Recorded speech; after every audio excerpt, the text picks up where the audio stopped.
வணக்கம். இன்னைக்கு வந்து நேற்று ஒரு பேட் நியூஸ் வந்தது.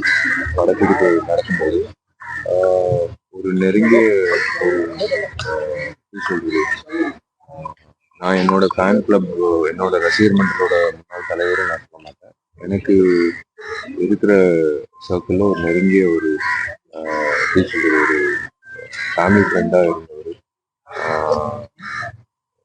திரு ஜெய்சீலன் அவர்கள் என்ன நேற்று காலமானார்.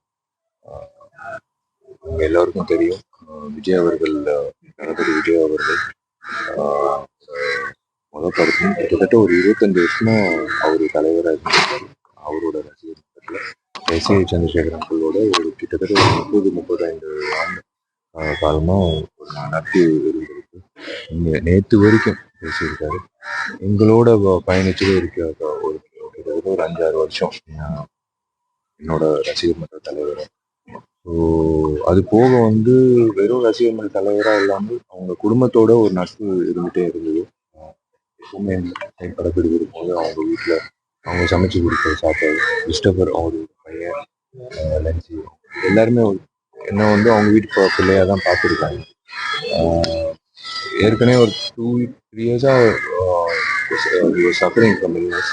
பட் இந்த ஏஜ்ல வந்து போறது வந்து ஒரு தர்மசங்கரமான ஒரு விஷயம். நான் நேற்று 2 விஷயம் கேள்விப்பட்டேன். ஒன்று ஜெய்சன் இறந்தது, இன்னொன்று புகழ்பெற்ற நகைச்சுவை நடிகர் ஒரு மதன் பாபு சாரும் இறந்துட்டாரு.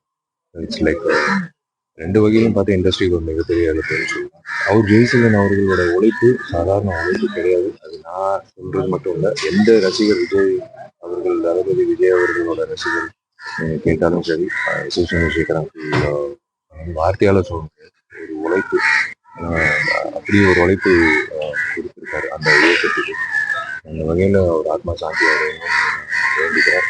மேற்கொண்டு அவங்க குடும்பத்துக்கு என்ன உதவி, என்ன பண்ணணுன்றது நீடிச்சு நாங்கள் வந்து அவங்களுக்கு உரிய ஒரு பக்கபலமாக இருக்கணும்னு பக்கபலமாக இருக்கணும்னு ஆசைப்படுறோம்.